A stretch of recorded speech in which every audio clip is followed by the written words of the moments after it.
That makes perfect sense.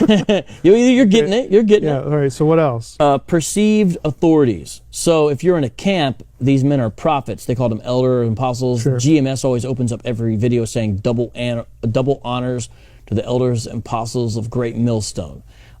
So the perceived authorities within the camp, but also some transcend camps, meaning people who are considered important, or works that are considered important by all people. How do they get that status? Is that also visionary, or is that attributed to them by the community? Well, every now and then you'll see someone who picks up a little bit of real Hebrew knowledge, and they can teach basic Hebrew grammar, and they like to do. Sometimes they start doing gematria. Is this real Hebrew or their version of Hebrew, or both? It's weird. What happens? What I've seen is when one Westers learn real Hebrew, which is kind of rare, which is really, really rare. They're discouraged to do it. They kind of become ambivalent about Lashon Kadash, and so they have a weird relationship with their own roots. But non-One West Hebrew Israelites who aren't attached to Lashon Kadash, sometimes they do learn Hebrew. Okay. And when they do that, they like to do gematria. So sometimes they become authorities because of some of their Hebrew knowledge. For the sake of our viewers, gematria is just quick assigning. You're probably better at it than I am. Well, it's assigning numbers to the characters and getting hidden meanings out of it. Yeah, numerical value to letters and doing the math. Yeah. So sometimes there's a guy who I respect. So he'll probably watch this. This is not shade to him. Like I don't agree with some of his practice, how he gets there, but I respect him as a man, and I respect a lot of what he does. His name is Zion Lexx, and I've had friendly conversation with him. He knows a lot of information. Like he's if you wanted to watch an able apologist for Hebrew Israelism, you know, some of the things I'm talking about, even though they're more common on the street, they're not necessarily the best Hebrew Islam has to offer. Someone like Zion Lexx would be someone who would be more formidable. You watch it like, oh, he's making some good points there, and again, doesn't mean his religion's right.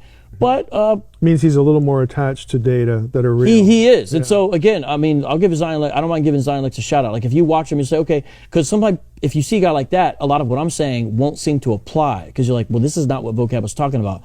I'm talking about the common man on the street. He was like the guy at your job, the guy you're going to run into the street. Yeah, like that. But you do sometimes see that. So they become authorities when they do that. But books as well, not just people living right now, even though this author is still alive, Rudolph Windsor, this is sort of the book of the book, because what it does is offers them an entirely different alternative history that props up their understanding of how they got where they got, and different things like that. But the book itself is not well sourced at all. Just I'll show you a leap in logic first. Okay. And if this is too much, cut it out or something like that. It's not that we've not seen any of those already. Right. So they're talking about ancient black civilization, chapter 1 in this book. It's called From Babylon to Timbuktu, by the way, by Rudolph Windsor. This area was also the location of the Garden of Eden, and the people of this region were jet black. So he's talking about the original folks being black. Yeah. And it's such a weird thing to use the jet black. Black, yeah. Turn the page. Because the Garden of Eden is associated with the land of Ethiopia, we can conclude that the people were black. So let me read that again. Because the Garden of Eden is associated with the land of Ethiopia, we can conclude that the people were black. So there's numerous problems in just that tiny little sentence. Well, the whole book is like that. Like I've got all the little places of the list. I'm still stuck on how you get Eden associated with Ethiopia. But so they do it. I think he does it with the rivers. Page 23. Because the colored people of the world are in a majority, it is proper to infer that the whites have always been a minority and that the black people are the original people of humanity. So the main problem, I think, there's the last sentence, that the idea that the black people are the original people of humanity, and it's weird how he gets there. I'm going to read one more from page 25. Sure.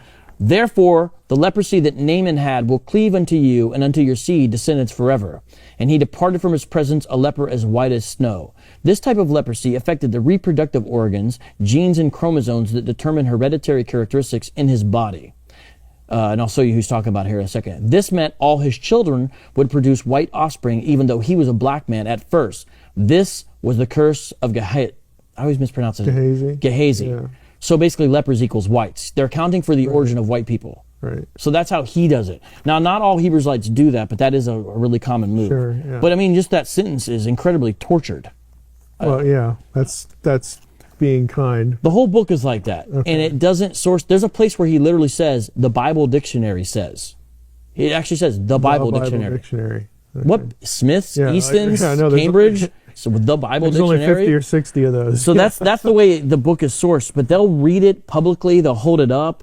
And, they just give Windsor a pass. Yeah, I won't even ask if they get into like peer-reviewed journal literature because that seems kind of obvious. No, but there's a guy who's claiming he's going to do that. So I'll name drop him too. He'll take this segment and put it. Divine Prospect, I don't really like calling him that. It's a little strange. But Ron Shields, but I know he calls himself Divine Prospect. I don't mean as disrespect to want to call him Ron Shields. Yeah, anyways. I'm betting I know what journals he's going to pick already because there are really? There are a couple that were created just to reinforce like the Afrocentric view. Really? Yes. There are a couple of journals that exist only to perpetuate that idea. Wow. And in other words, they have the veneer of scholarship and peer review, but basically the only people that review the articles are people who already, adopt that idea. Well, I didn't know that exactly. Well, I want to hear more about this. Right, when it comes out, just shoot it to me and I'll let you know. But I'll let you know if my intuition is correct. Stuff like that is why what we in the field, like my friend Adam Coleman uses the term a lot. I don't know who invented it, but pseudo-scholarship. Yeah. It has the appearance or veneer in some way. But honestly, when you read this, I don't even think it has this doesn't even rise to that level, They would, to them, it does. But now, again, we got to keep in mind, any movement grows over time, and we've seen them become more sophisticated and nuanced. Yeah, so if I do this interview 5 years from now, some of it, they might be more sophisticated by then. So what are I think we covered 3. 2 more left. 2 more. Second category, or we're going 5 from to 1, are what they call the color passages. Okay. These are scriptures that they believe describe Israelites as black peoples. All right. And so the big one is with Jesus, whom most of them, when we're talking about one Westerners, call Yahweh, Revelation 1:14 through 15. Revelation 1:14 through 15. And they zoom in on the idea of where it says that Jesus' hair was white like wool. They kind of morph that into the Ancient of Days imagery from Daniel 7. Yeah, they'll go back to Daniel 7 and they use that with Revelation and basically they say Jesus had woolly hair. What people on earth have woolly hair? The so-called black man. And they'll say his feet were burned like bronze or brass. They'll say, what color is something when it gets burnt? I'll say black. So if his feet are black, what color is the rest of his body? Right, even though it doesn't say black. It doesn't. Right. The passage is describing the majesty and glory and even indeed deity of heavenly Jesus, not the ethnicity of earthly Jesus. Right. The whole passage is basically a glowing man. If you read it from start to finish, and his feet are glowing. Is what's happening. And that's stock description of supernatural beings, just across the board in antiquity. But they do a thing where they say, well, if something's burnt, it's black. Right. Even though Hebrew has a word for black that isn't the word for burnished bronze. Okay. Well, there in the Greek, Greek with the Revelation passage, the sense of the word is like that they're. My understanding of the sense is not that they have been burned. It's like some completed process. It's like they're in the process of burning, along those lines. But I'm just thinking of Daniel, not the Revelation stuff. The Daniel 7:9. I'm thinking of the source text. But what's the other? Jeremiah 14:2 we looked at before the show is another one. Although one camp, Sakari, is getting away from that because they're even realizing how bad it is. This is the one where it kind of depends on the translation too, if I recall. King James uses an old understanding of the word black. I got it right here actually. So if you look, there's a dictionary from 1755, Samuel Johnson and John Walker. Okay. Dictionary of the English Language, and what it says is here that the word black, this is under the entry for black, can mean of the color of night, dark, cloudy of countenance, sullen, horrible, wicked, dismal, mournful. Right. And so what does Jeremiah 14:2 say? Black unto the ground is what it says, but they're using black it. Black unto the ground. Yeah, they're using it in the sense of mourning into the ground. And if you look at most translations now, they'll say something like that. They say they're bowed in mourning. It's not the color of Judah's skin. They're bowing in grief, toward the ground. Okay. In the Hebrew, and the King James uses the word black there because of this dictionary. Right. Okay. It's a verb, not an adjective. The actual Hebrew, I don't know if the word there. I don't. But that's the word that's in the text. Kadru. Yeah. Is what I'm looking at. It's a verb. Yeah. It's not an adjective. That's interesting. So the black into the ground, it fails at the it describes an activity, not a quality. Is right. What you're getting at. Yeah. So one of the camps, Sakari, who is, I think you can describe them safely as a radical One West camp, They do the whole boot kissing thing. We haven't even talked about that, but that's where they have people bow down to them and kiss their shoes in compliance with passages that, or what sometimes scholars call the submission motif of, lick the dust and all that. Sicaria engages that heavily, and yet they're even getting away from this argument. They're no longer employing it. So some of the One West camps are realizing this is not a great argument after all. But we'll see. What's the remaining category? So here's the big one. Prophetic characteristic passages. I don't know what to call them. Maybe you can help me come up with a bit different name. But they're passages that they would say describe the character or traits, not physically, something else about them, of the true Jews, of Israelites. Conditions they might be in. And the big one I mentioned at the end of the last show is Deuteronomy 28. That is what we call the locus classicus of Hebrew Israelism. Right. Deuteronomy 28. Do you have any part of that to quote? Well, the big verse out of Deuteronomy 28 is verse 68. And of course, you more than well know this. It's essentially stock for a treaty, the covenant treaties. And so blessings and cursings and witnesses and all that stuff. They're not even using the passage in the right way. They're looking at it as like it's some kind of prophetic thing of here's what's going to happen. But it's more just like, if you don't do this, here's what will happen. They use it in a strange way. I don't think they're justified in their use of it. Verse 68 says this, though. The Lord will take you back in ships to Egypt by a route that I said you would never see again. There you will sell yourselves to your enemies as male and female slaves, but no one will buy you. Now I'm using the Christian Standard Bible. I usually use the ESV, but this fit in my bag better. They use the KJV because one part it says, not that you will sell yourselves, but you will be sold. But let me show you how they use this passage, Dr. Heiser. The Lord will take you back in ships to Egypt. They'll say those are slave ships. So the ships are literal. And a lot of times they'll just act like the passage says slave ships. And so God is basically saying, hey, I delivered you from Egypt, but if you violate the terms of the covenant, I'm going to put you on ships and take you right back. But they say Egypt means house of bondage, not little Egypt. Now, as a response, I sometimes show them verse 60. And I also show them verse 27. The Lord will afflict you with the boils of Egypt. Verse 60, He will afflict you again with all the diseases of Egypt, meaning the other two times you have plagues, Egypt there. It's actually the space of land that happened in Egypt. And in Hebrew, it would be the same word anyway. But here, it means house of bondage. What it means is the Lord's going to take you back in slave ships into slavery. So the ships are literal, but the Egypt is metaphorical or symbolic. So they're splitting the verse into metaphorical and literal parts. I call it Hebrew hopscotch. So then by a route it said you would never see again. So the idea of going back, you can't go back to a place you've never been.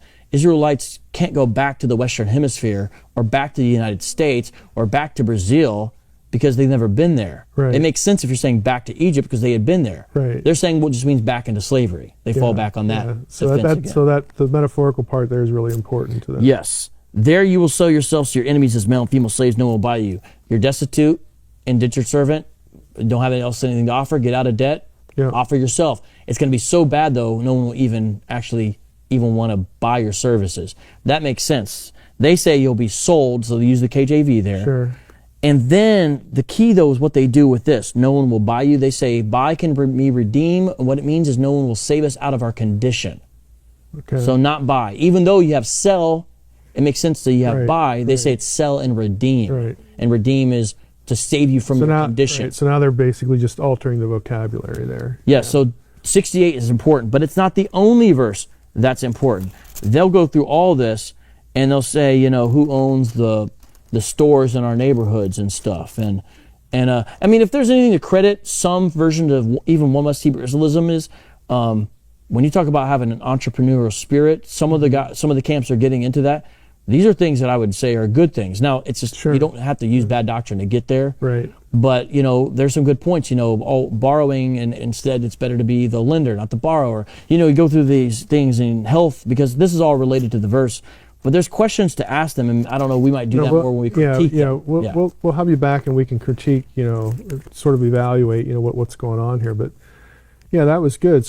But this last one is sort of the most fundamental kind of, maybe it is a fundamental. It's their John 3:16. Okay. It's their John 3:16. All right, that's a good way to put it. Then. All right. Well, thanks for being with us again. I'm glad to be here, Dr. Heiser. We've had you here for 3 interviews. And we've talked a lot about what this movement believes. Deuteronomy 28, verse 68 is a big deal.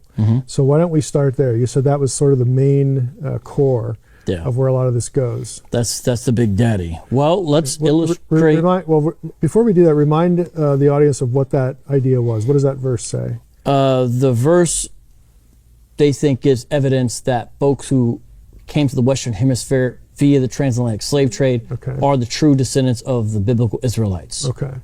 All right, so that verse becomes justification. So what do you have here? I have a children's book. Now, we've been talking about one-Westers today, primarily. I want to make sure everyone knows this is not written by a one-Wester. Huldah is not a one-Wester, Huldah Dawood. She does some of the gematria we mentioned earlier. I always mispronounce that. Gematria? Gematria. Gematria, it's a harder G. Gematria, yeah. Gematria.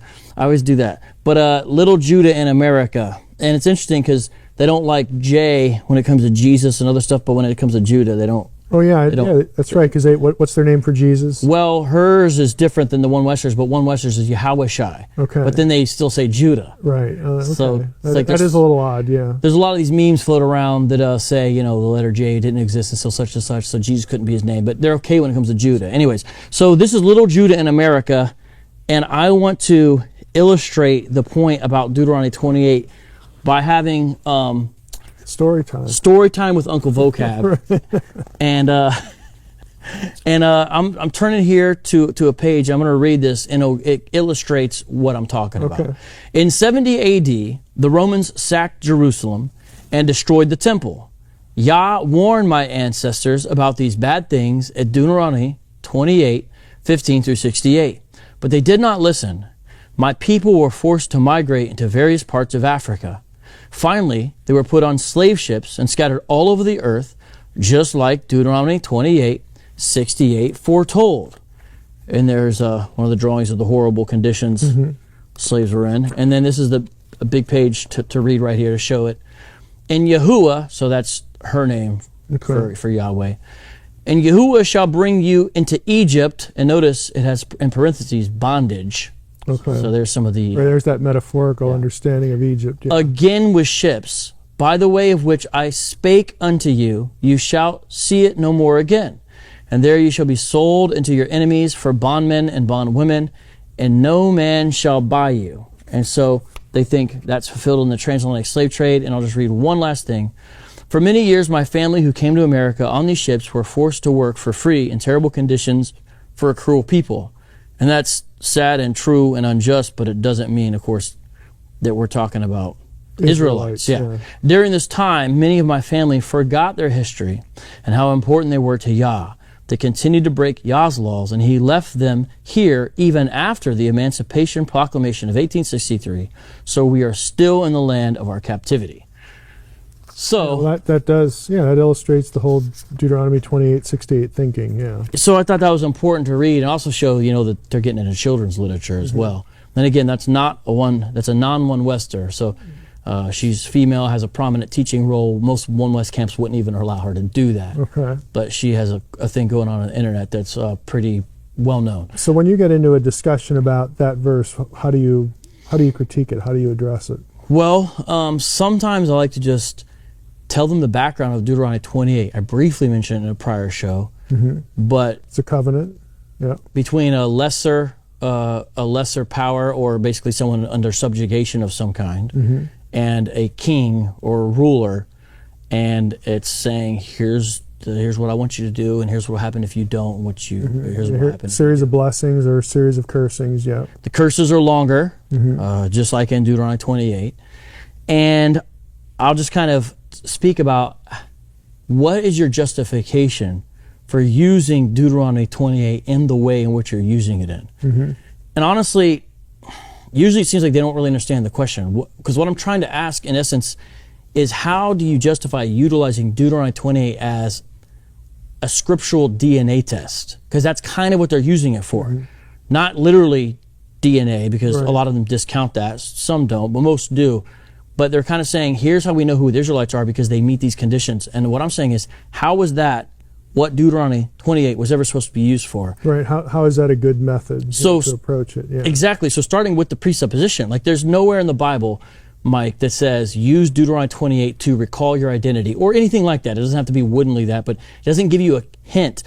Like, for example, people have realized certain passages in the Tanakh were messianic, and they would point those, and some they knew, some they didn't. Later, Jesus would say this one is messianic as well. But there's a lot, they kind of knew certain passages and different things.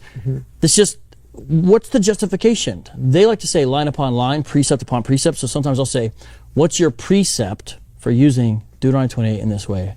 I never heard a good answer for why it's the justification. They just say, we meet the character of the people described in this book.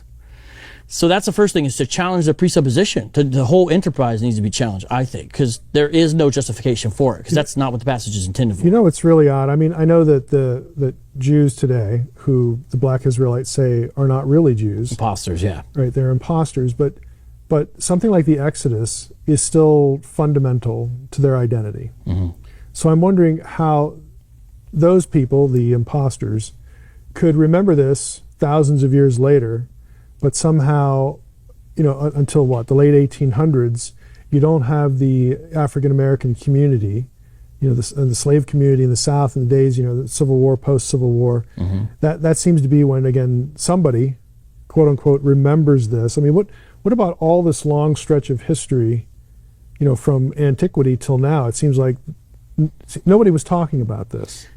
I don't know how the imposters, it becomes part of their identity and nobody forgets it because it's just core. Right. And then the ones that are supposed to be the true Israelites, nobody remembers it at all until the 19th century. I've asked similar questions, and so a few things happened. One is they point back to a book we went through earlier, which is From Babylon to Timbuktu, which gives them an alternative history, a revisionist history, that basically tries to show you all these places where this idea did pop up or was evident or was relevant. Somebody was remembering it somewhere. Yeah, or they'll say, here's evidence to it. Some folks would challenge what you just said. Oh, that's not how it worked anyway. Yah's always had a remnant or a testimony to his people or something like that, someone might say. Another thing people do, they'll say is, well, you don't understand as a non-sympathetic, non-person of color. This is sometimes the way people approach it, how bad slavery was and how our identity and culture and language was ripped away so very thoroughly. And so a lot of the explanation lies in sort of what happened at the transatlantic slave trade, which is true, but it doesn't equal it was ripped away from a Hebraic identity, of course. It doesn't equal that. But usually it's one of those. But really, Hebrew Israelism, I view it as a restorationist movement. They're saying here was the original gospel with the original people of the book, and that's been lost this whole time, and now we need to be restored to what that was. Just like Mormons and Jehovah's Witnesses, it's lost, and here it is again. I view Hebrew Israelism in that vein, to an extent, in my opinion, as a restorationist movement of sorts. So there's that. So that's the first thing. Another thing I'll do is I'll say, okay, before we read these curses, what do you think is one of the worst things that befell Israelites? Isn't it that they would lose their very identity of who they were? And usually they agree to some statement like that. That seems like the worst thing. And I'll say, okay, in this list of curses we're about to look at, can you show me where that curse is listed? Oh, so the curse of losing your identity is not present in the curses. Never even promised anywhere in Scripture. Nothing like that is ever shown in Scripture. So if we're going to look at this list of curses, can you show me where that curse specifically was mentioned? And it's not in there. So sometimes, though, what they do is go to Jeremiah 17:4. And in the CSB, it says, you will on your own relinquish your inheritance. Again, they'd like the KJV rendering better, but they look at it as, hey, you're going to lose your inheritance. In Jeremiah 17:4, it's promised our identity to be stripped away. Now, the inheritance really has to do with the land and the related promises. And you can see that in other passages. And there in Jeremiah 17:4, you can even see it if you read through the whole passage, that it's not, because it even says right after it, that I gave you. It literally says it right after it. I will make you serve your enemies in a land you do not know. So they're losing. There's the land element, yeah. And another thing about a lot of these promises of destruction have to do with Israel being removed from her land. Deuteronomy 28, the transatlantic slave trade equivalency thesis, if you want to call it something like that, meaning it requires Israelites being ripped out of their land. Well, the transatlantic slave trade, they're being ripped out of West Africa. They're not even being taken away from the land. Right, they're not being taken away from Israel again. Right. So I try to challenge some of the very presuppositions, but it's very difficult because they go to Jeremiah 17:4. They do this other stuff, and then start looking at some of the text. So we could turn there, and I'll show you some questions that are really good to think about. And look, if Hebrew Israelite is watching this, I hope they would think about this and say, is my understanding of this passage is it really right? Because a lot is resting on this.